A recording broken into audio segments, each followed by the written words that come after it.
Give us your take on the match if you want, if you can, sir. Which match we talking about? First match. The first match, Stephanie Vancouver versus Fallon Henley.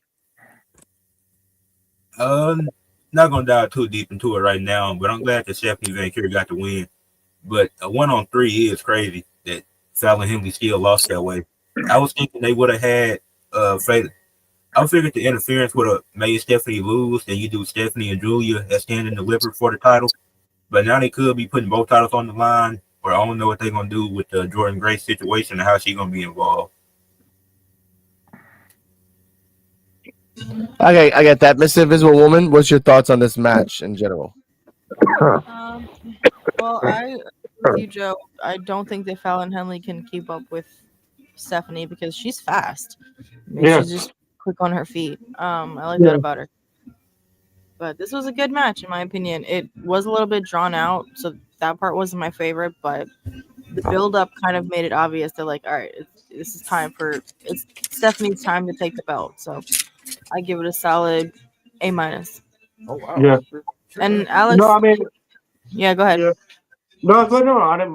Go ahead, my bad. I was gonna say Alex kept saying that, like, he didn't like the fact that Fallon wasn't selling, but I was like, Fallon definitely looks like she's not having a good time in this match. So that's selling enough to me. Fallon looked lost as fuck. Like, I mean, where am I supposed to be? Am I supposed to be on the left? Am I supposed to be on the right? Like the faces. But we'll continue on. But I'll give my thoughts on this for a second. Black Couch Booking, your thoughts on the match and rating, if you can, sir. Hey man, and shout out to Right Hand Cam. But I'll say, I mean, listen, we know Stephanie Vaquer is I hate to be mean, levels above a lot of the women on NXT, just like Julia, just whatever case may be. It reminds me of basketball. All the Europeans is looking a little bit better than the Americans. But I'll say that, yeah, I agree with Joe. Fallon was looking lost in there. But Fallon's not bad though. That's why it sucks. She's just not as good as Stephanie Vaquer. You know what I'm saying? It's levels to this. So the match itself, I gave it 7 out of 10. As long as I got the result I wanted, which is Stephanie Vaquer to win. I'm sure we'll get to. I want to talk about what happened later on with her coming back out. That's why I'm kind of pissed. But overall, it did what it needed to do. It served its purpose. And Ed, there's been a lot of it's 1 versus 3, but somehow, some way, that one is still winning no matter who's outside the ring. So now they're trying to kind of make it a thing where, like, the odds don't matter. With before, if it's 1 versus 3, you losing, bro. But they don't care about that no more. So I guess she's that strong, I guess. Right. Joe. Oh, sorry. It's also kind of a strategy thing where if you want the person to retain the belt, just have the other people fighting them beef, and then if they're beefing amongst themselves, they're not focusing on beating the champion. So yeah. And I'll say my thoughts real quick about this because I'm living in the hood here. This was a very drawn out match. First 10 minutes was submissions. I did like that JC Jane was involved, but the fact that the crowd was saying JC Jane, you suck, was kind of paramount to what the fuck was happening. And in the end, the ref didn't do anything. We talked about this with Joe and D-Walk offline. The ref didn't do anything. You do certain things in certain matches, but if you saw twice that someone was trying to interfere and you did nothing, get the fuck out. You're out of the match. Nothing. But you still lost with interference. And that makes you look weak for Fallon's sake, because now you lost the belt. If you even try to go after the main belt with this trio shit, come on, dude. No, please. I give this a C because it was, again, Stephanie was way faster than Henley, and she just stepped the fuck up. But that's all I gotta say about that. But no, this is the thing I said. You supposed to be on a, like, to me, I thought Fallon Henley was on a level with Tiffany Stratton because before Tiffany Stratton got called to the upper level, they was a neck and neck. You had to have help. That's what I didn't like. You had somebody come past you, above you, to beat you, and you have a tag team behind you No, man, it should have been 1-on-1. It should have been them two. It shouldn't have been nobody at the ring and everything. That's why I didn't like it. Well, like they did with Shotzi. Yeah. D-Walk, like I said, like I've always told you, I said that I like Fallon Henley. I think she's a good performer, but I didn't feel like she was ever on the same level as Tiffany Stratton. You're right. And that's what they did. And this goes back to I've said something I've said for a long time. Talent needs to go to other countries to train, because going to these different countries and training under different people in different countries will help elevate your speed, your technique, and it'll teach you more things. And you'll be able to be a better performer everywhere for it. You're right. You're right about that, bro. And that's what it's lacking, bro. It's lacking. But before we continue, for 24 people watching, hit those likes and subscribes and channels, and we love you guys. Shout out to Black Couch Booking for that. Yeah. Second, Fallon Henley. Dun, da, da, da. Get your ass to TNA. Bye. We'll see you in 6 months. I'll give it. I'm also going to rate the match a B. So okay. Respect that. Joe is doing good today. Speaking of B's, that might be A's, but depending on booking, Fraxium versus Inamura and Briggs, aka Diesel 2.5. This is one of my favorite matches of the whole night. No, this was one of my favorite matches of the whole night. I will say my thoughts on this real quick. Last week we talked about his match. I know. Inamura's frog style splash, which I love his style. His unique frog style is fucking awesome. Second, Briggs is Diesel. Yeah, Briggs is Diesel. Whether you like it or not, ladies and gentlemen, Briggs is Diesel 2.5. And he came out with the same drip as Kevin Nash would back in the 90s. I love that. Dude, the skull and the shoulder that he was wearing with the smoke coming out of it, I was like, that's pretty awesome. That was a dope entrance. That was a dope entrance, but Cardala, explain what happened when we saw the skull with the smoke. Please. Yeah, please do. This is the one little thing. No, we said it was pretty cool, but we were commenting on how the smoke should be coming out of the skull's mouth or eyes or something. I don't know. It felt kind of what? The smoke came out of the side, and you can see the tube. That's the only thing I hated about it. Like, you can clearly see the tube. You can clearly see the tube. Other than that, it was a badass entrance with the smoke. I love that. But I give this match a minus because Fraxium fucking won. And before we get to the review afterwards, I'm sick and fucking tired of Fraxium. Black Couch Booking, your thoughts and rating, sir. You know what's funny? I actually didn't. I mean, I've been wanting Fraxium to lose. I want them to lose to an actual tag team that's like, okay, this is a tag team, not a makeshift. I'm like Briggs and who? I'm like, what the fuck? When the fuck did this happen? Yeah, like I was losing my mind, bro. It was a great match though. I didn't like the ending, like I'm sure you didn't as well. And I didn't like, but I would rather Fraxium retain them for them to lose to somebody who's not a real tag team. Why couldn't they just let Out the Mud beat them? Like, come on, like seriously, like anybody else, bro. Like just a tag team. You just say Out the Mud? Don't you mean out the That's just an example. I'm saying anybody. I'm saying like a real tag, like a real established like team. Like that's an example. Briggs and Bro is like, I don't even look. I be forgetting Bro name. That's how not established they are. I don't. Inamura. But like they don't have what? Do they have like a tag team name or it's just Briggs and Briggs and Inamura? That's all it is, and that's what helps them. No, that's what helps them right now. Because again, they trained in Japan. Yeah, Briggs just came back from Japan, and that would make sense for both of them. Name them Fire and Desire or some shit. I don't know. Man, it's crazy. Name them the odd ones or something. Okay, I get that. I get that. It was 8.5. 8.5. Yeah. 8.5. I get that. It was a good match. No matter what. Influential Sports, your thoughts on this? I think it was a good match, but I wasn't really invested into it because it's just kind of random. I mean, they beat two random tag teams in a triple threat tag team match to get a titles. Like they should have beat an actual tag team to earn this shot, like in a number one contenders match. I can't even name you the guys that they faced on NXT this past week, but the match was. I can't take that away from them. I'm not gonna. I gotta give it 8 out of 10. It was a good match. And Fraxium, they should have retained here, but there's been plenty of times where they could have lost the titles and somebody else could have won it. Now it feels like they're losing the titles. I don't know who's gonna take it from Fraxium. It gotta be a true tag team. Yeah. It'll make more And sense. there's no true tag teams. There isn't in NXT. There ain't no damn except for Fraxium. Hey, That's what sucks. yeah. That's why I said that. Like they beat in that triple threat match, they beat Hank and Tank, and they beat No Quarter Catch Crew. Yeah. I mean, they beat 2 reputable tag teams in that triple threat. Yeah. But the problem And it was is a great that match.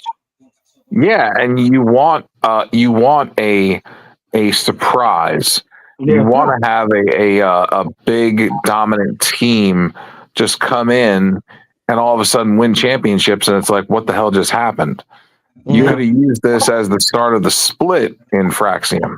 True. But to add on a little bit more, Joe, before we continue, it would have been good for them as well because again, we've seen tag teams that connect together that are crazy, like Braun Breaker and the broke guy that disappeared. Baron Corbin. Thank you. American Alpha, Big Cass, and Enzo. Like, just I think they losing sucks, but this is a stamp for the future. Like, we showed out. So in the future, give us another chance, and we will do what we need to. Like the Street Profits, who took a long ass time to get the belts in NXT. I think if they ever did. Yeah, they did. They did. Yeah, it took a long ass time. Let's not do an Enzo and Cass where they're there for 3 years and they never win the belts. They don't need to do that. No, please don't. But D-Walk rating. Out of 10, I had to give it like at least a goddamn 7 because goddamn they could have had better people win it. Man, it could have been a new tag team, and then they could have had better people go for the belt. Yeah. I don't know who, but they could have figured that shit out. Even afterwards, though, I had to give it a 7 afterwards because it happened so fast. Yeah. Okay, I get that. All right, Joe. I'm gonna give it an A- because I really enjoyed the match. I just wasn't happy with who won. Yeah, I get that. What about afterwards, though? You at the afterwards, though, like. Okay, let's talk about that. I actually have that here in the background. Afterwards, ladies and gentlemen, the music, the lights went low. We didn't know what. Oh, actually, I don't have that shit. Oh, yeah, actually, yes, I do. And 4 people came outside. Well, they were going to shake hands. They were all going. They were all going to shake hands. And, Briggs and Inamura and Fraxium were shaking hands as a show of respect. And then they came out. 4 guys. And Joe caught it. But Joe caught it. Yeah. Joe said one of them was Deion Lennox. Joe said that shit. I called all 4 of them. Yeah. Who was the other 3? I forgot who was the other 3 though. Deion Lennox and who else? James Cutler, Deion Lennox, James Cutler, and another guy. I actually have the shout out to the PWF Wrestling Talk exclusive to us only, ladies and gentlemen. Something with an 8. Yeah, we have the picture right here. Got it right here. Here we go. James Cutler, Cutler James, Deion Lennox, Keanu Carver, and Saquon Chugars. Those 4. Saquon was the one that pushed out Inamura. And Keanu, we will see him later because, yes, he has a see-through nipple shirt. Talk about that later. But they're not threats, though. They're not real. Like, to me, I thought they would have bigger names. But honestly, they're not threats, bro. Like, it was just names that just popped up. But we talked about this. I talked about this with Joe. We'll talk about that later. Let's save the reveal for later. Ladies and gentlemen. I'm gonna say, you gotta wait. You gotta wait. Invisible Woman, your thoughts on the tag team match? It was all right. I do think it's time for Axiom to give up the belt. But this other team is a little bit too new, so give it some time. I give it B+. Okay. I get that. We get a video package afterwards of Channing Stacks Asking how it could be that Tony D'Angelo got played and he doesn't want to say it. I did like this one part. Like, I promised my mom that I would say like less cuss words this year, but this fucking bitch Izzy, and they beat out the fucking part. Like, beep. I'm like, oh, okay, fuck it. You gotta get yours soon, man. And the family next week, I'm gonna go on my own. Sean Spears, let's go. So he's gonna be something really fucking stupid. He's like, I'm gonna cut the head of the snake off. Yes. Now we get a Javon Evans and all Eagle Ethan Page package. Again, they cut out Cedric Alexander because you know how that shit goes. Yeah. Future endeavor. I know. But the next match we see is something that Joe actually passed out, and thank the gods he did that because they would have given him another heart attack. Eddie Thorpe versus Trick Williams strap match. This, you know what? Influencer Sports, you go first. This? Hold up now. Influencer Sports, you go first. There you go. Trick Williams losing this match made no sense to me. Because they put on a strap match, and really for the most part, Trick Williams dominated most of this match. Yeah. I mean, you had a black man beating a Native American with a strap. That's hilarious. And he still lost the match. But it's like, where does Trick Williams really go from here? It's like, I don't see the point of it. And the match was good. I don't have the match. It was a good match, but Trick should have won because he done already been he done won the NXT championship 2 times. He did stuff with Carmelo. That was great. So it's like, at this point, he got to get caught up. It's nothing more you could do with him in NXT. And the fact that he took a loss here, that don't sit right with me. So the match is, this again, it's like an 8 out of 10. It probably would have been higher if Trick got the win. I mean, I don't understand the fact about it, how they still pushing Eddie Thorpe. Eddie Thorpe been getting his ass whooped from the jump, so all of a sudden he win. I don't understand how they got pushing Eddie Thorpe. Okay, in that case, Eddie Thorpe should have beat fucking Trick the first and second time. I just don't get it, bro. I don't. It's bullshit though, how they hype Eddie Thorpe, bro. Like, I don't get it. Okay. Your rating though. Fucking goddamn. At least a C. Black Couch, what you think, bro? Yeah, go on, Black Couch. And so when I was watching the match, I was like, the match is whatever, it's cool or whatever. But the result took me straight out of the match because I literally just was arguing with so many people about. I'm like, yo, Trick Williams should be on the main roster. He's not ready to be on the main roster. He needs 7 more months to NXT. He needs to stay in NXT longer. He not ready. He not this. He not that. I'm like, all right, whatever, cool. So y'all want him to stay on NXT for another 7 months for this bullshit to lose to Eddie? Like, and I hate that we know so much. I wish I was just a naive young wrestling fan just watching the shit, and I didn't know because I know why Eddie Thorpe had to win. Because if Eddie Thorpe would have lost, like Eddie Thorpe been getting his ass whooped for a long time. So if he loses this, it's kind of like what's the fucking point of me watching Nightwolf in NXT at this point? You know what I'm saying? So I'm like, and I didn't think about that at first, but then I was like, as I'm watching the match, I'm like, he can't fucking lose. If he loses, then he ain't shit. Whereas Trick Williams, he's gonna lose. People's gonna complain. People gonna say Triple K and all this other shit, whatever. And Triple H don't even do the fucking chip at NXT, but you know how people do. They gonna start turning on Shawn Michaels. But at minimum, people will get over it once Trick Williams pop up on the main roster and whoop that Trick. So Eddie Thorpe had to win. So once I realized that in the middle of the match, I'm like, I don't even like this match no more because it's no point in me watching this shit. Like this shit, and the way he won was dumb. That's my thing. If Eddie Thorpe was kicking his ass and then he beat him, he hit him low blow with the strap and basically won. Basically the finish. Like, that's ass. 6 out of 10. Oh my god, bro. That's terrible. He should have something. No, and that wasn't even a good knee. It's like, oh, it was a high knee. You hit him under his fucking titty. And then you call that a high knee? Come the fuck on, man. Hold up. This match, this the whole whooping of Tricks like halfway through the match, and then the other half he was whooping fucking Eddie to win with a stupid low blow. Like this fucking cheating shit. Lexus King gets on my fucking nerves with this. Now I got Eddie Thorpe cheating The because build, he got like just fucking when go on, Eddie. he Yeah, with the build, bro, that was bullshit, bro. The way they yeah, had Eddie Thorpe, I agree. The way they had Eddie Thorpe win, like when he used the belt just to smash him in the balls, bro, that shit was bullshit, bro. I don't even understand how they is hyping Eddie Thorpe still, bro. Come on, man. Let's make something better than that, bro. yeah. Give me a second, D-Walk. If you want to jump on, we are live Wednesdays and Saturdays.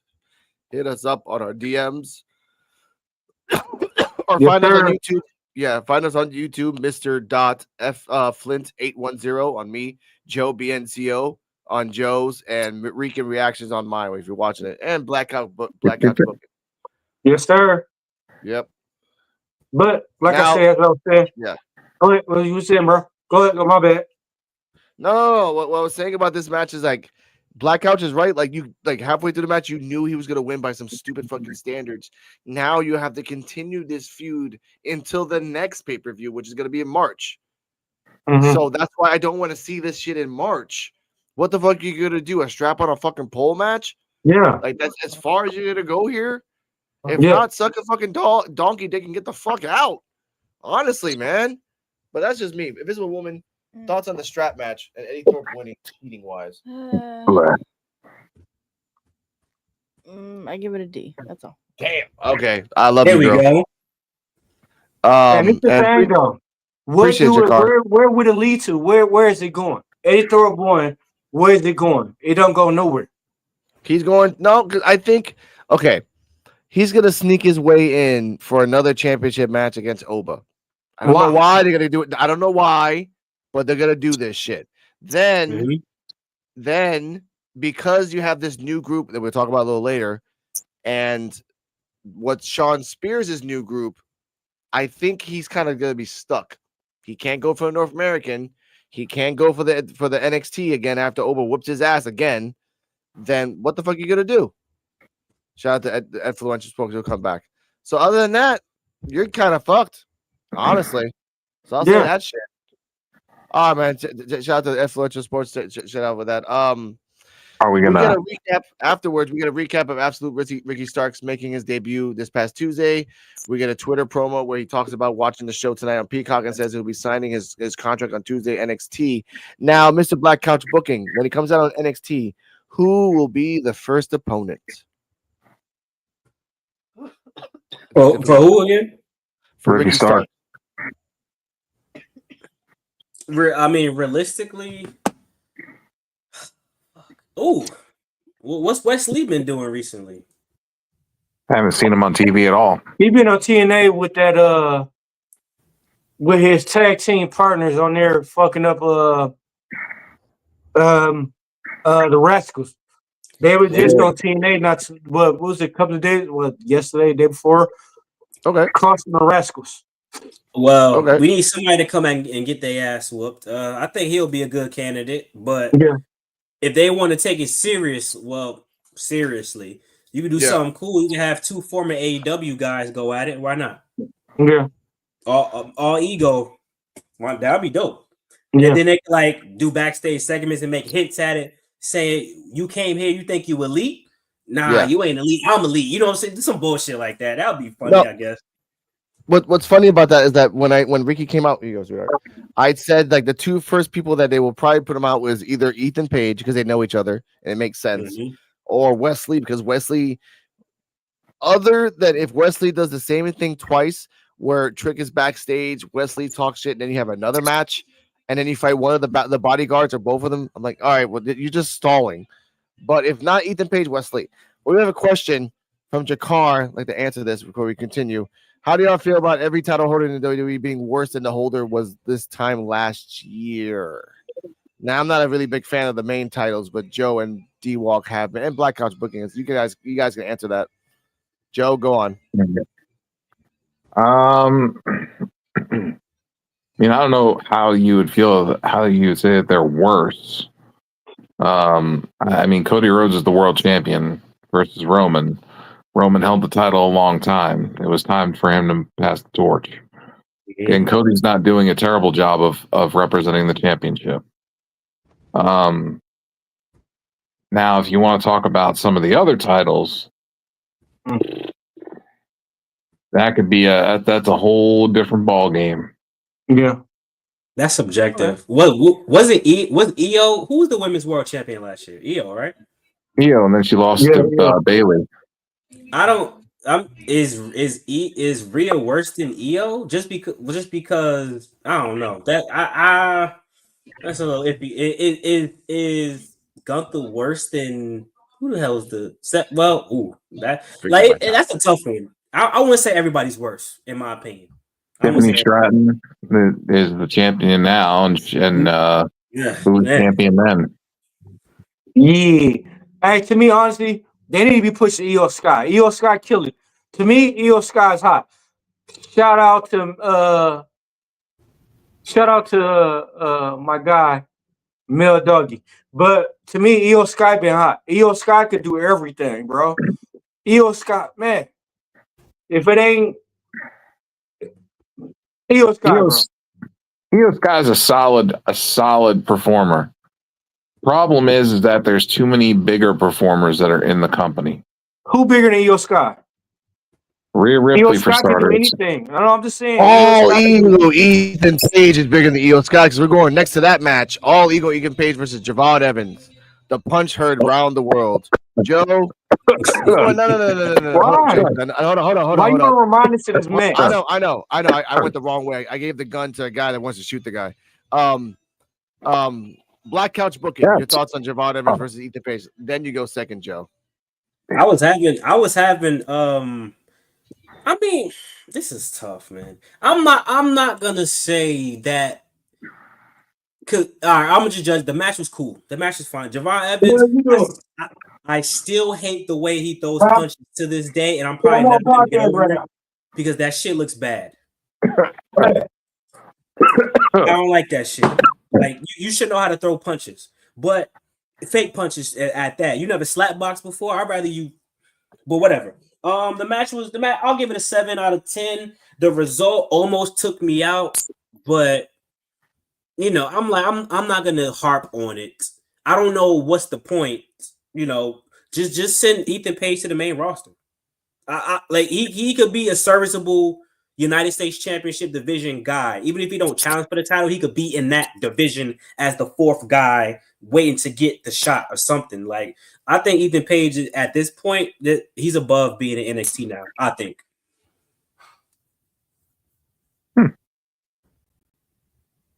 Okay. And I didn't even used to like Ethan Page, but now I'm sold now. I've seen enough. I've been an Ethan Page guy for a while, and I've said that he's talented, very talented. Yes, he is. That he's been overlooked for years. So Ethan Page and Javon Evans. Let's just say I'm happy that the better man won. That's for starters. Javon, as I've said in the past, needs to gain some weight, and he needs to take some months off to hone his craft and get better. 2 things he needs to do: practice, gain weight. If he gains weight and he practices more, he'll be great. But as he sits right now, he can't get to that next level. I don't feel like he's that next level material just yet. And Ethan Page and Black Couch Booking, I agree with you. Ethan Page has been main roster already since he's pretty much gotten there. I don't think he's needed NXT. I think he could have went straight to the main roster without NXT. He's got 18 years experience, dude. I mean, it's not like he's a newbie. He's not like he's a rookie. And I loved the way that they played the match. They gave Javon a little big comeback, and then the punch, the overhand right as Javon did his springboard off the rope, where Ethan hit him so hard that his mouthpiece went flying out, and then he picked him up and gave. Yeah. What's up? That was a masterpiece. Keep going. And then when he finished him off with the finisher, and pinned him for the 1, 2, 3. I was like, I'm sitting here like, I called this shit. It's because Javon's not ready yet, and they need to take him off TV for longer. So let's do some shit to take him off TV for a longer period of time. Like I've been saying for a while, and maybe now WWE and NXT are listening to us. Take him off TV, get him trained, get him some weight built on. Let's do this the right way. If you want a good superstar and you want him to go into the future, you gotta build him up right. Mr. Right Hand Cam, we'll talk about Asuka later on in PWF Wrestling Talk. I, as a collective, as myself, basically, am a fan of Javon Evans. Yeah, he needs to get a little bit more bulkier. That's just straight the fuck up. It's really sad. That punch that he got from Ethan Page was masterful, and he was going like hard throughout the whole freaking match, doing a cutter on the outside and doing a counter style of wrestling because Ethan was always going for the face, so he would wrestle around the fact that Ethan would always go for his face. But I'm like, the end result of getting punched and then doing that again, me and Invisible Woman had the idea of like, again, this would continue to feud a little bit more months or a couple months anyway, but he would do a roll up, sneaky win the match, and then Ethan would just destroy his face. I did like that Javon tried to smash his face too, but again, your viciousness is not the same as Ethan's. You cannot copy someone that's already used to this shit when you're bouncy. You're not vicious. Like it's like if once Bailey started going after Alexa and like, I can't grab the kendo stick on the pole. I'm a Bailey. That's when you realize you fucked up. You fucked up. And that's what this match was too. Yeah. Right. So Javon needs to come back aggressive, just evil as fuck. And shout out to people that play the division. He should come back in a hunter mask, literally like a fucking Jason Friday 13th type of mask, and cover your face up for a while because you don't want your face like you're like, oh, my face got fucked up after the match. No, it didn't. Your self-respect and your ego got fucked up. That's why you're wearing a fucking mask. Javon Evans should come back like 50 Cent, bro. Yeah. That's who he should come back like. Yeah. And I think now the next opponent. What that say? Yeah, go on, Joe. Go back to that comment. What'd that say? Give him time to grow into his body? Man, in a minute, he'll have to take steroids to grow in his body because they gonna fucking wait so long to fucking. Bro, he's 6'2" and like $170. Darby Allin weighs more than him and is only 5'8". Yeah, I gotta press that button just for safety's sake. Yeah, I have a lot of questions. Number one, how dare you? Pretty bad when you've got a anorexic crackhead motherfucker in AEW that gets hit by buses that weighs more than a guy that's 6'2" and supposed to be this, next big thing in NXT. It's like, come on now. Joe, welcome back. This is the worst. This man needs to eat steaks at least 4 times a day. Waking up, before you do shit, dinner time. This man needs to eat fucking. Hey, in a minute, this man is gonna have to take steroids because that shit ain't gonna have to work. Someone said, "Look at Jeff Hardy." I look at Jeff Hardy. How much do you think Jeff Hardy weighs? Jeff Hardy's like 210, 215. I'm gonna say between 215, 220. Yeah, Javon Evans is like 120 pounds. Even when Jeff Hardy was on the shit, he was still 200. Yeah, Javon is 160, 175. Okay, I hate to say that, but that's how that's my weight. That's my weight, yeah, but you're not 6'2". Small. Yeah, but you're not 6'2". That's a big difference. Look, he got me by 2 inches. He got me by 2 inches. Excuse me. Yes, we can shit on Javon Evans. I know, but let's not go that far. But let's go to the semi-main events. Over February versus Austin Theory and Grayson Waller. I will say they treated this like if there was 2 Tommy Jarvises and 1 Jason Voorhees, except both Tommy Jarvises wanted to finish the thing. Yeah, I was making sure he was still there. I was looking at Blackouts. It looked like he froze. Nah, Bang there. I am a little frozen in disbelief, but you know. From what, Obafemi? I'm a big Austin Theory guy. That's all I can say. But hey, It's where's okay. Vince? Hey, where's Vince at when you need him? It's okay. It's okay. It's okay. Austin Theory is always going to be the bridesmaid, never going to be the bride. yeah, it seems like it. Because at this point, I mean, I knew no one was gonna win, right? But I've like, okay, they're gonna progress the story with because all I cared about was Austin Theory and Grayson Waller. Because you know Obafemi's gonna retain. Like, we're not idiots. You know what I'm saying? Yeah. This is the most obvious. Okay, we know what's gonna happen. But what I thought what they was gonna do more so sell into, hey, I want to win. Hey, I want to win. Hey, I want to win. Then finally Austin Theory snaps. Get the fuck out of here. I want to win. Then Obafemi, boom. Oh, got him while he distracted, pins him, blah, blah, blah. But they didn't really sell into that store. Like, be a tag team for another year? I can't deal with that. I just can't do it, bro. Can't do it.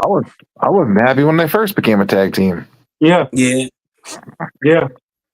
I felt that they should have been singles competitors anyways. What's the foot? Ayo Fab, what's the bigger picture? What the fuck? What's the bigger picture? Yo, what's going on? I can't see the bigger picture with this shit. If you talking about that, if you talking about the Divine Evans thing, then that's something different. No, I think we talk about okay. And Mr. If you see Mr. Bigger Picture, I think the bigger picture for me is like they're setting up the legend of Obafemi. He fights, and again, they said it in the beginning of the match. Obafemi has never lost a triple threat match, ever.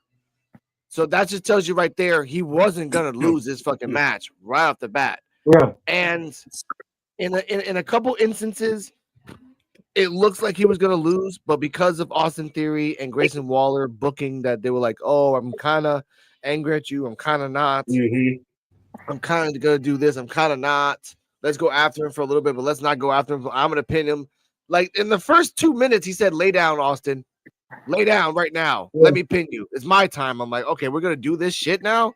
Yeah. No, we're not going to do this shit right now. No. First off. I would rather see Obafemi wipe the floor with both of them.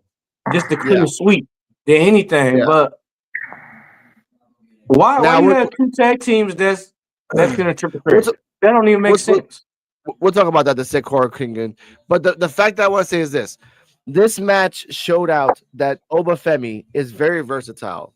It showed Austin Theory as well. If Grayson Waller wanted to have his moment, ironically, he gave Austin Theory more of a moment in this match than Grayson Waller at all. I saw because it was Austin and it was freaking Oba. Austin pick up Oba, did his fucking special, badass. I respect him on that. The fact that Oba on the outside picked up Grayson Waller and not even power slammed them or just power bombed them, just chucked them to the announcer table, and the thing just broke. I'm like, holy, that's Jason fucking Voorhees right there. But Jason Voorhees, as dumb as that motherfucker is, he's kind of intuitive on certain things. At the end of the match, Mr. Grayson Waller tries to come in and does his little rolling into the ring special, and Obafemi with the Ultra Instinct and his back turn in the last second gets out the way. He does it on Austin. Boom! He does his special as falling from Grace to Grayson Waller for the 1-2-3, retaining his title. And now let's talk about what really happens, ladies and gentlemen, because we knew Grayson Waller, and we'll talk about the ratings in a second, but let's talk about this. The 4 members of the Shield 2.0 come out. Oh, and I do like it's a little bit of Wyatt style, where one is each corner of the outside of like the stands, and then everyone has 4 lights. Obafemi's with the title, enjoying his victory. The 4 lights turn off, and then everything goes kind of like strobe light, and that kind of tells you they fucking run from the top all the way down to the bottom. They run all the way down, and they fucking beat the shit out of him. And Mr. Joe BNCO bring up a good point. Obafemi is 310 pounds. The 2 one big, one smallest of the group of the 4, fucking chuck him like a sack of potatoes and power his ass right there in the middle of the ring. Everything goes to black, and they all leave. Now, ladies and gentlemen, we want to thank Mr. Joe Biencio for this because I have to put this out here. This is a PUWF exclusive, even though Corey Graves kind of fucked up and spoiled it for like 2 of the members. But for us, it is. Damn, Rickens, where you found this? I got a blunt right there. I got a blunt. PUWF exclusive. Now, Mr. Joe Biencio has brought to our attention that 4 members of that group are as follows: Dion Lennox, Cutler James, or James Cutler, how you want to spell it, Saquon Sugars, and Keanu Carver, which is kind of like a Timu version of Oba. I hate to say it. It's like a very small version of Oba, like a Timu version. They come out and they destroy Oba. Black Couch Booking, your thoughts on Shield 2.0 and their direction for the future? So at first, I thought it was Retribution. I thought, Retribution back, but no.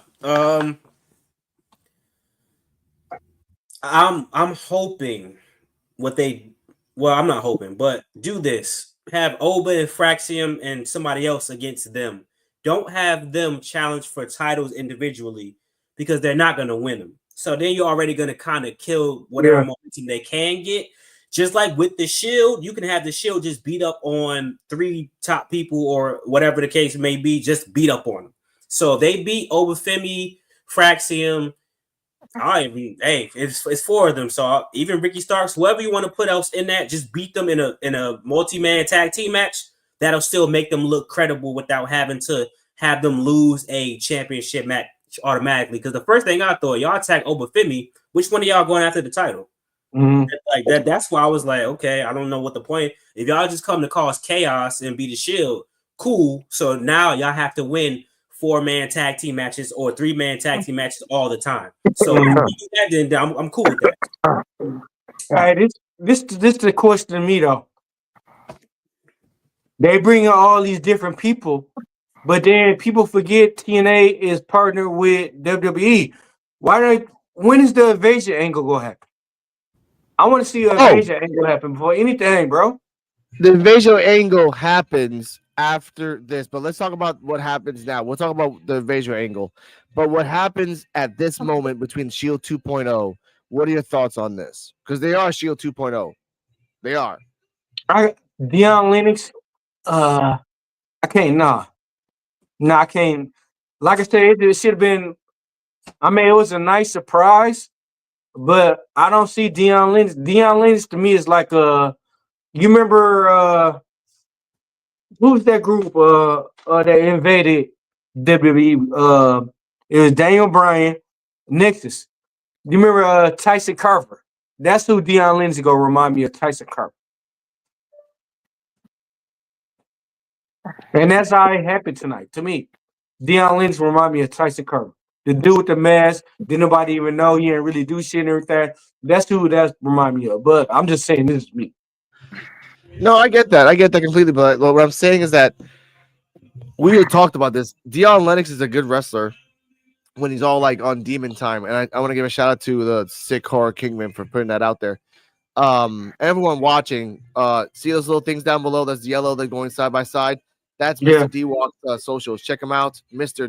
Flint 810 on YouTube. Get to 100 by tonight. By tonight, ladies and gentlemen. Anyway, with Shield 2.0, I think what they're trying to do is that with this thing happening, Dion Lennox and Saquon and Cutler and Keanu, I can't believe I have to call him Keanu, it's going to be different. They can go after tag team belts. They can go after the end of North American. They can go after the main. They don't have to win the main, but they can go after them. But they can surely win the tag team if they're, because again, we have all these new groups coming out now, but Fraxium has already beat almost 85% of them, except for Sean Spears' group. And for this new group, those are the only 2 groups that Fraxium has not fought. That's it. The only 2. So we have 2 new groups to have some fun with and to see if Fraxium can survive. Oba, Oba ain't losing, but I want to see how his title reign and the reason that he's calling himself the ruler makes sense. Because last week we talked, not even last week on Tuesday, on Thursday, we talked about this, ladies and gentlemen, NXT Time with D-Walk, where, sweetheart, I love you, like invisible woman, and that we need to keep his title reign up, keep it the fuck up, win after win after win after win. He might get little squeaks in here and there, but he's going to be the ruler for a reason. Roman Reigns squeaked by a couple times in his life. Let's be real. So speaking of the invasion angle, backstage with Ava, she is like, I'll deal with that 4-person problem later. But Ariana Grace, ladies and gentlemen, comes back from the dead, or AKA TNA. She's been in TNA. I know. I that's why I said specifically back from the dead. And we talked about this months ago that she was like punished because Santino came and did his freaking little thing on camera, and they didn't like that. So, but now that now that the contract's like finalized, I will say this. This is the point of the invasion angle, because Santino says, "Hey, I'm the director of TNA. Let's talk about some things that we can mix together." Ariana Grace is like, "It's been so awesome in TNA. I'm glad that I'm back. I really want to like talk to you about like things that we can do." So they're both coming in as a general manager and angle, and bringing matches. That is her dad, so yeah, there's her dad. But then Ava said, like, "Are you two guys?" Anyway, don't worry about that. So like we know, like, if you watch TNA, they've already said that they're their parents, but I guess Ava doesn't watch TNA. So your thoughts on this? Is the origin, ladies and gentlemen, whether you like it or not, all the 38 people watching, this is the origin of the invasion angle, because now we have Santina and Ava backstage arranging matches. So, Black Couch Booking, your thoughts on this? I mean, it'll be. I know a funny way that they could do this, but they're probably not going to do it. I mean, I would love to see Ariana Grace versus Ava in a match. I know they probably don't want to put Ava in a match, but if it's not good, you can say it's a comedy match. You know what I'm saying? Because something's got to happen to where we get to the point. We'll get the real matches, the tag team versus the tag teams, Joe Hendry versus Obo will probably be crazy. But I mean, I kind of want to, NXT does a lot of low level stuff. Like, Joe, I got to say his name, the Riz God himself, Ashante Adonis.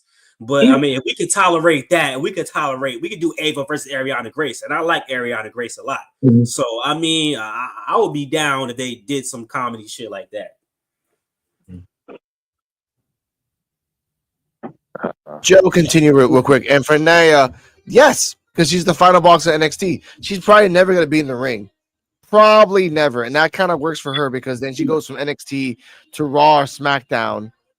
Yeah. And the smart thing is that she needs to learn commentary. Yeah. Learn commentary, then you can be in commentary. From there, go someplace else. I don't think we get in that far.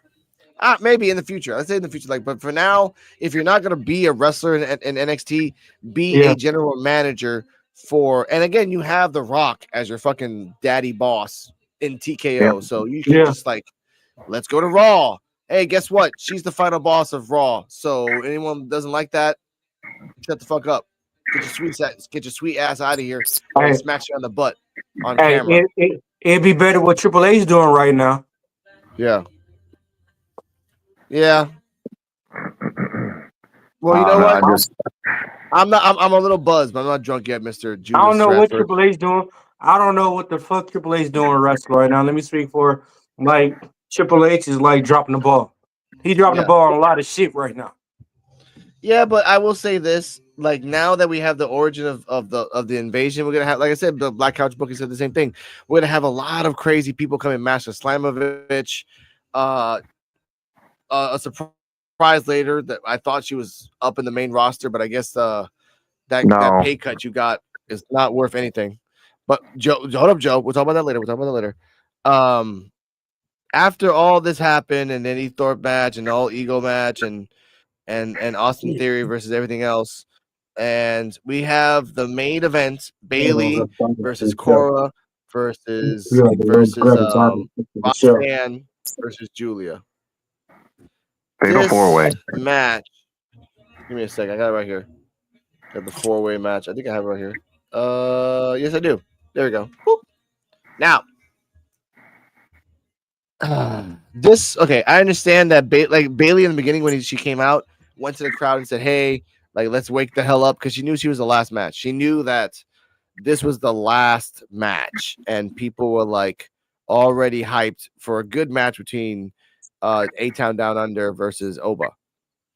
I will say this: Cora improved. Julia fucked up on one thing, and that wasn't kind of her fault in a way. But this was a good showing for Cora. Roxanne Perez kind of showed out that finally the friendship is over because they kind of played it out for a long period of time. Yeah. Bailey and Julia showed out a couple times, but it wasn't really a good long match. So you'll probably see that in the future. Cora versus Bailey was pretty good. Roxanne versus Bailey was pretty good. All in all, it was a really good match. In the end, I did like that Julia snuck a fucking win. She didn't win outright. She snuck a fucking win. And ladies and gentlemen, and Joe, if I'm wrong, please correct me. Why do they keep calling it a Northern Lights bomb when it's not a Northern Lights bomb? It's at least a Northern Lights driver at the most. I don't get it. So they do that a lot. They miscall moves quite a bit in WWE. WWE is felonious for miscalling moves. Yeah. It's been pissing me off They've all been fucking fucking up on that. They've been fucking bad a lot on name calls. They do it a lot. It pissed me the fuck off, honestly, because I was just Northern Lights bomb. Okay, it's not a Northern Lights bomb because the rules of a bomb is that your legs have to be on top of the guy's shoulder. Liger bomb, Northern Lights bomb, like Batista Tejano bomb, Batista bomb, all that shit. Like legs have to at least touch the shoulders for a second and then lay down. Driver, when you put him up in the air and put him straight down like a brain buster, but sort of. Either way. Joe, your thoughts on the match and rating? Match was okay. I was okay with the match. I'll give it a B plus. I don't know. It just felt like it was going a little slow. Yeah. Okay. It felt slow. And I don't know why it felt slow, but it just felt slow. All right. Black Couch Booking, your thoughts on the match? Funny enough, I agree with you with the Cora Jade did. I thought she was going to look extremely lost in this match, but you know what? This is actually a really good match. I think everyone did, what they had to do. Like you said, there's a couple of missteps, but it wasn't so noticeable to the point where it took me out. I actually will give it an A minus. I'll give it an A. But I had a lot of fun with this match. I'm happy about the Cora Jade and Roxanne Perez progression. So I do think before Roxanne goes up, maybe they do have a definitive match that stand and deliver, and Roxanne puts Cora over so Cora could stay at NXT and get some more runs in when Roxanne moves up. And I will say, Bailey, I still personally don't know what her purpose was. I think we could have just did a triple threat, but it was a good match though. So, you know what I'm saying? I enjoyed it. We talked about this on the last episode, Black Couch Booking. Like, she's on the way out. So she's trying to do as many matches. I honestly think I don't. I said the same thing, dude. She put too much into it. She put too much in that company and everything, and she didn't want everything in there. She put too much in. I don't think she leave. Me, I bet you a 12-pack of Dr. Pepper, goddamn strawberry cream. She not leaving. I made a video saying that she about to go join her friend across the pond, and apparently everybody in the comment section knows her contract situation. They said that she resigned for a year, so I don't know if that's true, but I also had the same theory that she's going to AEW with Mercedes Moné. Yes, because Joe is the fucking historian here. If Joe tells us that she resigned, and nothing has happened. I haven't heard shit. Yeah, I haven't heard shit yet. And you also have to look at the fact that Becky Lynch has not re-signed with WWE as well. Yeah. She's doing movies and stuff, but just because she's doing movies doesn't mean that she couldn't sign a 1-year deal somewhere else. But why would she leave her husband? She's not going away from Okay, fuck her. Okay, first off, this is not the 50s. I'm just saying, no, hold on. Come on, man. Hold on. Let me finish. I'm just saying.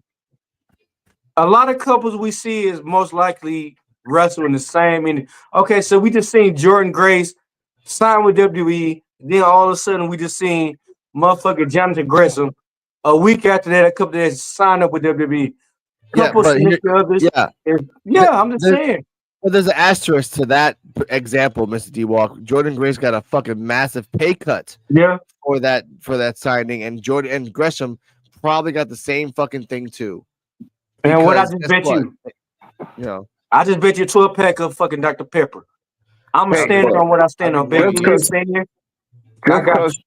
Just because your husband or your spouse works for one company doesn't mean you can't work for the other. And Judas Stratford, Buddy Matthews is a perfect example. Okay, well, I'm betting you a 12-pack of Dr. Pepper too. Okay, you just trying to I'm standing on my word. But I'm just saying, look, she knows that she can leave for a year and a half, and come back, and WWE will still they're picking up anybody that they can. And how many people too? Come on, how many people too? And everything. Look, I'm standing on my word. If I'm wrong, 12-pack Dr. Pepper. I ain't gotta say nothing else. I'm standing where I stand. Send his ass some diet. Trick him. Send him diet, Dr. Pepper. Yeah, diet Dr. Pepper. Exactly. But in the end, I will say, look, this match I will give a B plus. Julia, we knew Julia was gonna win because you just got the belt. Giving it to Cora Jade makes no fucking sense. Roxanne's on the way up. Bailey's on the way again. Whether you like it or not, ladies and gentlemen, Bailey's on the way out. So that's how it is. So do your matches, have fun, do what you gotta do. Doesn't Roxanne have a qualifying match for the Elimination Chamber this week? Yep. Yes. There you go.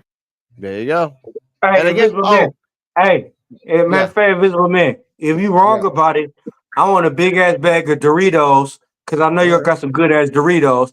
I want them sent to me. You wish I got big ass Doritos. No, I can be like, all I got is 4 flavors. That's it. No. 4. The thing is, y'all Doritos are more pure and healthier than ours. Ours built up a boost. I want the real Doritos, bro. The devil's a lie. In Puerto Rico. Hey, no. Okay, we off wrestling right now.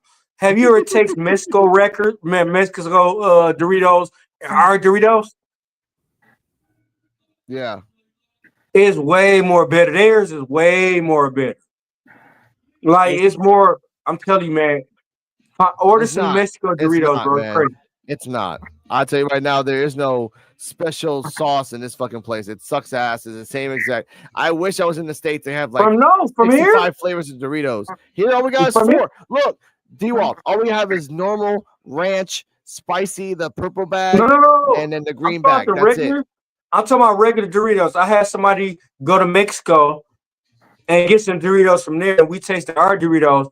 They Doritos is a hell of a lot better, bro. It's the more rich. But still, I guess I don't know. I hate Doritos here. I grew up on that shit. But either way, I give this match, like I said, I give this match a B minus. How we go from Doritos though? How we? That's fucked up. That's crazy. That was you. But anyway, B minus. Great match. Julia's gonna fight, and then by the way, Stephanie Vakir comes out and like poses. Okay, sure. We'll see that match later. This is what pissed me off. Yeah. Well, the aftermath. I thought that she was coming out to proclaim, "Let's do this champion versus champion shit at Stand and Deliver." That's why I thought she came out. So I was, oh shit, yes, we about to get some Keith Lee shit going on, and then. Oh boy. Well, I mean, I wasn't annoyed. I like Jordan Grace, but I'm like, what the fuck? So we're gonna get Jordan Grace versus Julia, and then Stephanie Vakir is gonna defend against somebody else. I want to see that double strap match, title versus title against the Clash of the Titans. That's what I want to see. Fuck that. Julia could go. I agree. I'm agreeing because like Jordan Grace coming out, but which by the way, Jordan Grace, you thought you were going to WWE, but you went to NXT with a shirt saying we are NXT. Going over there, Stephanie versus Julia in a ladder match. Hey, but no, like maybe hey, what about 3. what about Or Iron Woman. what about Do the Bailey versus Sasha Banks. Iron Woman. Yeah. what about what is Zarya versus Jordan Grace? Yeah, let's do that. But No, because Zarya, sorry about that. Zarya and Ruka had a video package in the pay-per-view where they were in the back, they were in the beaches, they were they ate ice cream. Like that last part where she destroyed Ruka's ice cream, but they gave her hers. Mm-hmm. That shows growth. They're gonna do a tag team for a while. They're gonna do their shit, and once it breaks, once it doesn't work, because obviously it won't. Then and only then it will see Zarya versus Ruka. Zarya turns into a heel, and then she probably can go after Stephanie or Julia. Right now, we're just seeing a tag team form because there's only 3 tag teams in the tag team division on the women's side. Right. That's it. They shouldn't even have a division. They don't have a tag team. They don't have NXT tag titles. Exactly. No. They're about to face the Metaphor, and if they beat the Metaphor, what the fuck is the point? The Metaphor is actually a credible women's tag team. Just send them up already.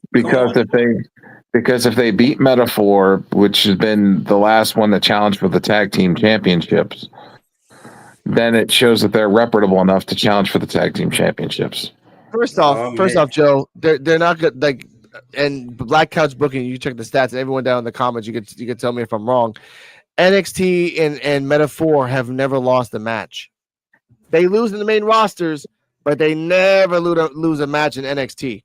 Yeah, they did. They just lost the other day. Didn't they lose to Bianca and what you call it? They just lost to Bianca. Yeah. Oh, but okay. Okay, sorry. Let me rephrase that. In tag team matches that lead up to a tag team title, they always win. But tag team title matches, they lose. There we go. Yeah, but that's not gonna happen this time. Maybe. No. They're gonna try to do some Io Sky and Zoe Stark shit with Zarya and Soul Ruka, the odd couple. They're gonna do funny shit, weird backstage shit, and then all of a sudden they're gonna start going at it or whatever. But I mean, I think Soul Ruka, man, I don't know, bro. I think her and Rick Sinclair, I don't really like what's going on. I ain't gonna lie. Yeah. They better. You got the female Jeff Hardy, and I don't know what Rick Sinclair is, but Rick Sinclair good. Damn it. Yeah. And she's been off TV for a month and a half doing nothing. She was just on TV last week in the background supporting the tag team match. That's it. You ain't done shit. Thea Hale's either being repackaged or in catering getting fatter. Either or.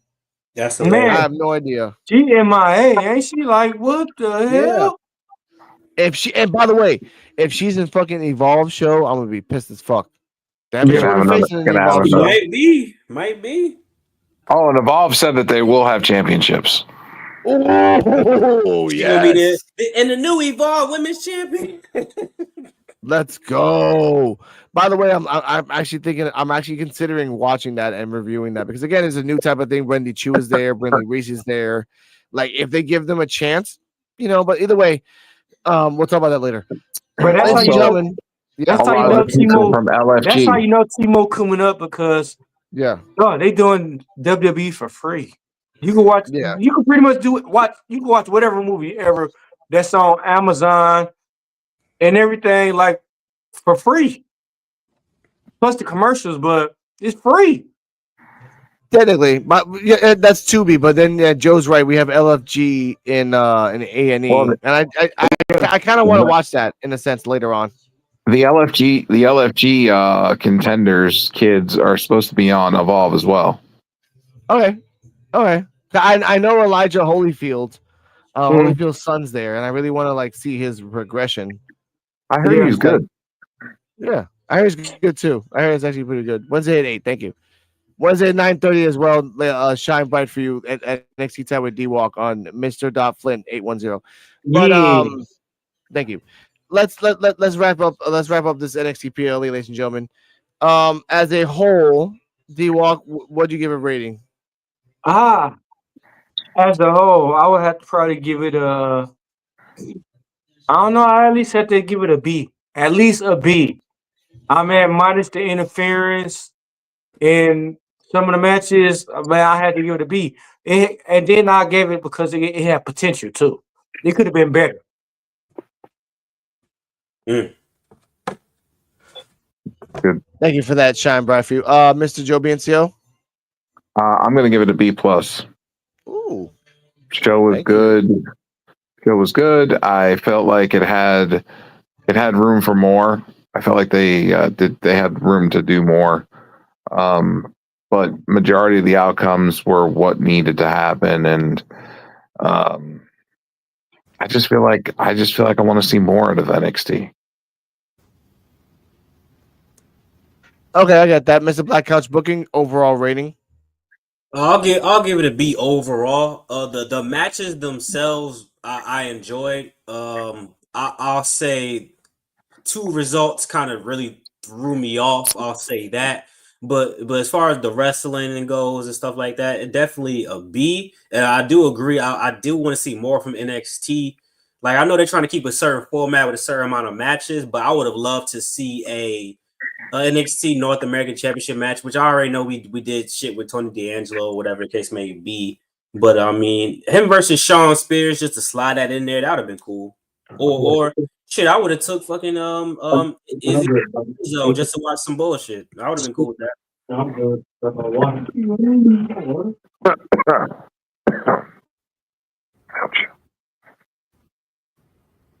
I got you. Sorry about that. I would say for me, I would give this a B minus. The Eddie Thorpe thing was like Eddie Thorpe was whatever. Javon Evans, for me, I didn't like the ending, but I understand why. Very boring opening, very strong finish, and semifinal finish with Obafemi like dominating. I liked it. So B minus for me. Ladies and gentlemen, that was the PLE after review, post review. Thank you for guys for watching. And for the 39, 24, 22 people that's watching, thank you for that. We're going to say goodnight for now. We'll see you guys on Wednesday at 9:30 talking about NXT time. What? Oh, are we not going to talk about any of the other topics we were supposed to talk about? Oh, yeah. You know what? Let's talk about 2 of them real quick before we get out of here. Ladies and gentlemen, welcome to PWF. Let's talk about Lars Sullivan talking shit about Big E. Oh, God. Yeah, you bring it up. Let's fucking go. All right. Lars Sullivan came out on a tweet which he deleted, by the way. You know, just because he's fucking a dick about that. And he says, and I quote, Big E put out a post at January 6th, 20th. Something like that. Imagine a justice system that tells you time and time again your life and the life of people that look like you is of little to no value. Now, Lars, after saying this and deleting this, said this, and I quote, remember when this idiot went on a virtual signaling warpath in 2020? Why did this clown stop promoting BLM? It's not fashionable anymore. Or did he realize that it's corrupt, racist organization that promotes a false narrative that fuels anti-white hate? He has deleted this, Lars Sullivan. I forgot that motherfucker exists. Everyone did. Your thoughts on this, Mr. Black Couch Booking? I mean, I think once you realize that what you thought your purpose was isn't your purpose because you fucked it up yourself and you a fake ass Snitsky that now you trying to rage bait and shit like that because he brought us some shit that was hella old, bro. You know what I'm saying? So like you that's how you know you're fishing for shit. He trying to get the engagement. Then he was like, oh fuck, I thought I was gonna reach a kind of side of Twitter or whatever the fuck he posted it. That was gonna be, but you reached the wrong side, which happens often. So you got to be very careful. So I mean, Lars Sullivan, I haven't heard that name. I don't even remember the last time he was in a fucking WWE video game. So I don't give a fuck about Lars Sullivan, to be honest.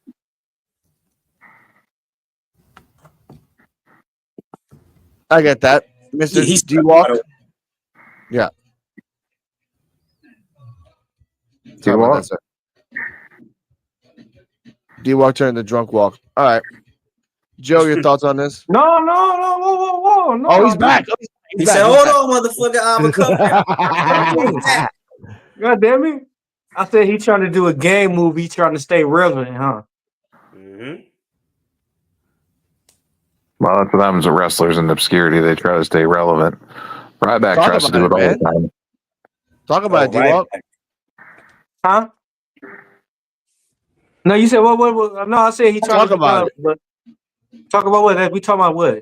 Trying to stay Lawrence relevant, like just Lawrence Sullivan trying to like crash on Big E. I mean, when in reality, okay, no one can look. crash I'm gonna say a rap reference. I'm gonna say like, okay, like you know how Game and 50 Cent always been. You know how Game always try to stay relevant to say anything, just stay relevant. That's what he doing right now. Lawrence Sullivan been gone, done. People forgot about him. I forgot he even wrestled. So that's what I said. He came out of nowhere trying to be relevant. That's all I feel. That's it. Who you wrestle for? Backyard wrestling? Who the fuck you wrestle for? Man, he wrestled for like WWE. He wrestled. I'm talking about right now. Somewhere in Mississippi, somewhere in the small town of Mississippi. I could have sworn I seen that motherfucker wrestling in the local high school gymnasium the other day, man. Maybe it was somebody else. Oh, it was probably somebody else. Joe, your thoughts on this? Wow. Stop trying to give Lars credit.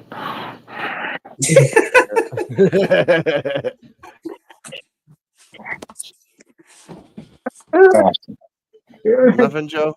I get that. I respect that. About what? Lars Sullivan? Yeah.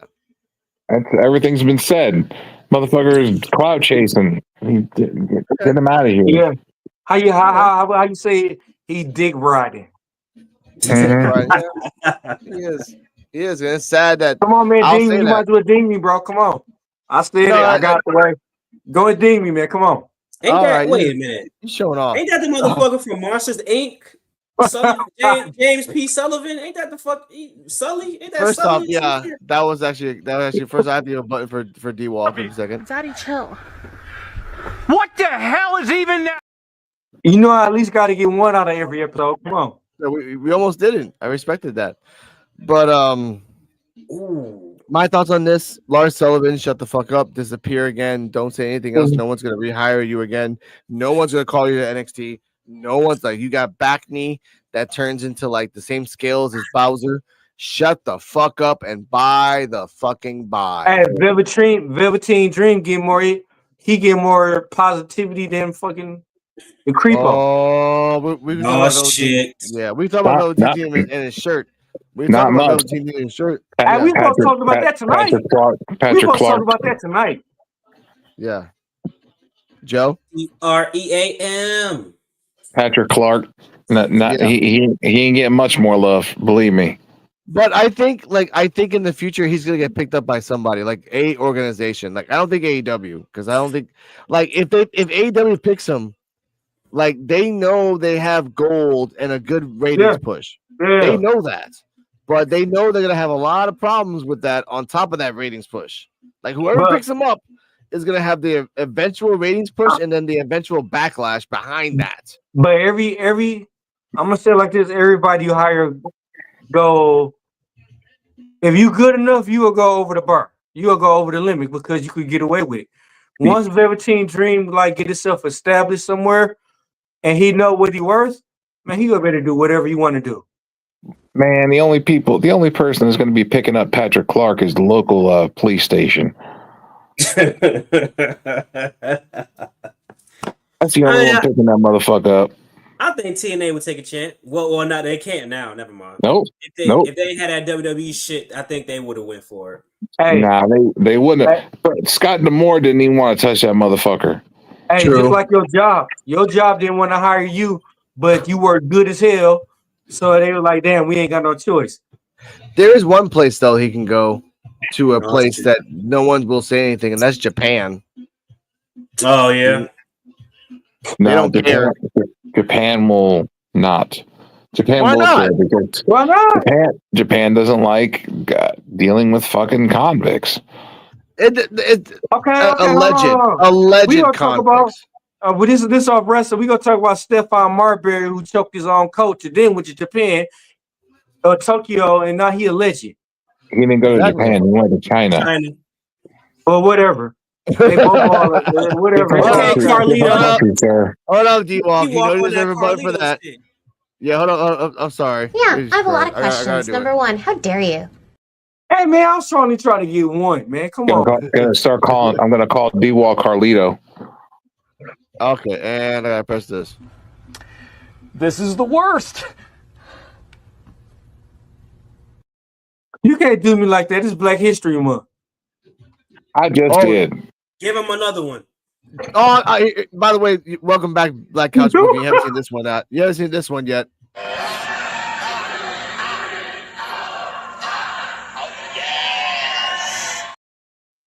That is insane. That's crazy.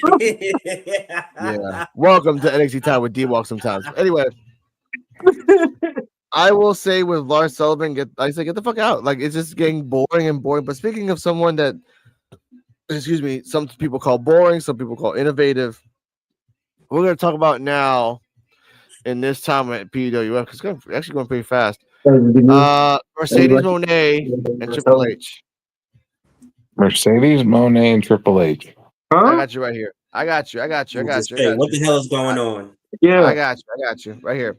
Now, this was said a few days ago, and this got a controversy. A little topic to talk about this.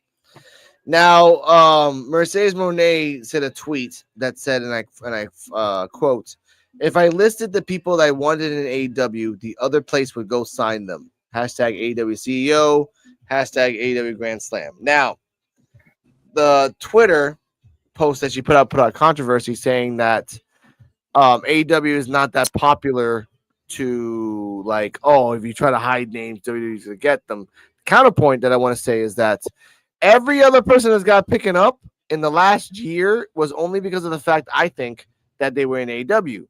I'll give you examples. Julia, Stephanie, Penta, Ricky. No, it's right there on the edge, though. I can feel it pushing. And that's the part that I want to say right in this conversation right now, in this discussion. Yeah. If AEW hid their talents until the last second, because right now, by the way, there's a alleged rumor that AEW are hiding their dates to make sure that they don't go side by side. Case in point, I didn't even know Dynamite had a live right after NXT. I heard it on Black Couch Booking. I'm like, oh, we're going to watch AEW. I'm like, oh shit, AEW has a fucking live? Really? Oh yeah, yep. Okay, sure. But so what are your thoughts on that? That they're trying to keep things close to the chest, the wrestlers and booking, Mr. Black Couch Booking. I mean, as far as the wrestlers go, I think they're overestimating. Like WWE, if they're going to get anyone from AEW, they're going to get the biggest names possible, or the people who they kind of know. That's like, oh, all right, this motherfucker is like Ethan Page. They whatever they saw, they was like, oh, we know this motherfucker good. They just don't know what the fuck to do with him. Ricky Starks, I mean, that's a Cody Rhodes. Cody said, hey, this motherfucker. Cody, first of all, he's trying to hide talent. Cody Rhodes could easily be like, hey, this motherfucker was there when I was there. Yeah, he pretty damn good. Yep, get her. Yep, get her too. Yep. Like in Jade Cargill, it's hella motherfuckers there that can say, hey, we was there long enough to know Andrade could fucking write them a note and tell them who was good over there. So them trying to hide you, they can only hide motherfuckers who just got there. Or how about this? This motherfuckers in WWE who know indie wrestlers, including Triple H. So you really can't hide shit. So I don't know what they're trying to do, but I don't know. And so, do y'all remember last year? They seen Ricky Starks going with Cody Rhodes last year, and we got trouble. Like, I think it was like the first time because he was with. Because him and Cody Rhodes, cool, and he's with Cody Rhodes. I think the night he won a belt, and they had him on video. Y'all remember that last year? Yeah. But we have to give credence to this though, for the fact that Ricky Starks, before he came to NXT, and again, they haven't really said his name yet. No. Even in the promo in X, and he didn't say his name. No. He didn't want to say his name, and they haven't said his name. I will say, before he went to NXT, they gave him a lot of shit. And not really, and I'm saying shit in the positive sense. They gave him the FTW belt. He turned that into gold. That he fought CM Punk and won against CM Punk. He fought Cody. He fought a couple people. He went back and forth between like line for line. He went against Edge. Didn't really work out that much, but he did something. They gave him something. So I understand why NXT wanted him. I understand that. But guess what, motherfuckers? He was in NWA doing the same exact shit with a small basketball stadium and making gold out of shit. Yet no one signed him. No one. Not a fucking anybody. Only after the fact AW made him into a star, because they made him into a star, y'all want him. Penta and Ray, they've been doing shit since Lucha Underground. That's 2013 to 14, ladies and gentlemen. And TNA too. And TNA. Y'all didn't want him. Y'all didn't want him. The second AEW is like, oh, there might be some problems and some issues. Y'all pick him up so fucking fast. That's the point. I actually am glad that Speedball Mike Bailey and Megan Bale, whatever her name is not in NXT, because they'll just go to NXT. Jordan Grace, you got screwed over without no lube for a contract to be in NXT. You're not gonna win the belt. I can guarantee it. You're not gonna win the fucking belt, but you'll have great matches. Why? I don't know, man. That's the point. I just feel like the whole thing with NXT and AEW and stuff and WWE. AEW seems like they're building talent, and then WWE just likes to take them away. But again, why was Tony Khan not using Ricky Starks? Yeah, that's a good question. Because I had to say it. He was using the new toy called freaking Edge and CM Punk. And by the way, Logan Paul. I want to say this first. Hold up, D-Walk. Logan Paul. If you use someone's move, give them credit. There's literally a compilation video where you do every single move that Hangman Page does. Yep. Every fucking move. I mean, give him fucking credence. Give him credit. But go on, D-Walk. D-Walk, were you talking? Oh, my bad. My bad, man. Hold on, my bad. Hey, my bad. I was making me a sandwich real fast, but you finished just nice. No, but to me, like I said, Hope is killing himself in the AEW. He should have just retired. His AEW run is like fucking almost like Michael Jordan at the Wizards. Oh shit. Yeah. Think about it this way. If Sting, and he's just retired right now, if Sting a year ago was like, and there was like troubles in AEW, would you think the NXT would pick them up? Or at least again, Sting had a great run in AEW, being like the semi-invincible person because they played him and they worked him that way. You could have done that in WWE. You fucked it over with Seth Rollins. He's like, I'm not going back to that shit. I'm going to AEW. Like you had the Nemeth brothers, and you sent them to TNA. I mean, you didn't send them to TNA. They're in TNA right now. So, I mean, whatever. But guess what? You ain't doing shit with them. And you have all this talent right now that you're not doing anything with them.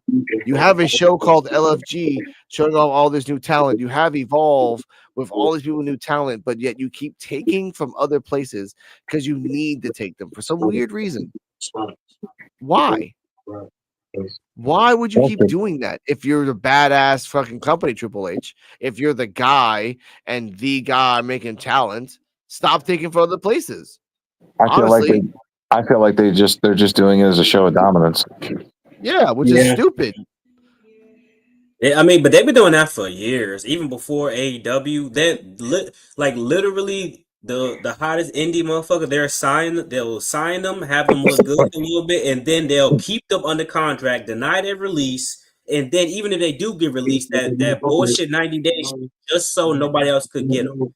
But AEW, the fucking Ricky Starks was on NXT the next fucking day. That is crazy. I said I'm about to email Tony Khan, say, hey, put 120-day fucking match clause if they want to do that bullshit. That's what I would do. And Josh Alexander is supposed to be signing with AEW as well. Yeah, I just heard. Shit's crazy, bro. Yeah. I can't do that anymore because again, you just bring all these wrestlers for what? Because guess Yeah, what? but it's better than him going to NXT. What are they going to do with him in NXT? They're probably going to bury him. Josh Alexander is not going to the main roster. Josh is going to NXT. Yeah, but they're not going to send him to WWE. He's going to AEW. He said he's signing with AEW. Oh, okay. Oh, yeah, good for him. Because if he went to Yeah. WWE, yeah. Where is Jonathan Gresham going? Jordan Grace's husband. He signed with WWE. Of course, Black Couch. Appreciate it. You know what? Speaking of which, let's end it right here because oh, you already left. I want to thank Black Couch Booking at Influential Sports coming in. I want to thank Mr. D Walk and Mr. Joe BNCO passing by in this one lovely Saturday. We'll see you on Wednesday talking about NXT, and we have Ricky Starks with the signing. We have Petrovic, Jada Parker, and Kaylani in a triple threat, which I'm putting money on this. Petrovic's going to win because of love. And I will say that Trick needs to find Eddie Thorpe tomorrow on Wednesday and Tuesday and whoop his fucking ass, like just destroy him. So we won't deal with this shit anymore. But with that, stay healthy, stay happy. Thanks for watching, everybody. Thanks for subscribing. Thanks for liking. And we'll see you on Wednesday if you're there. And if you're not, well, we miss a lot of crazy stuff because that's where we are at NXT. Good night, everybody. Good night, everybody. Good night. Damn, Rican, where you found this?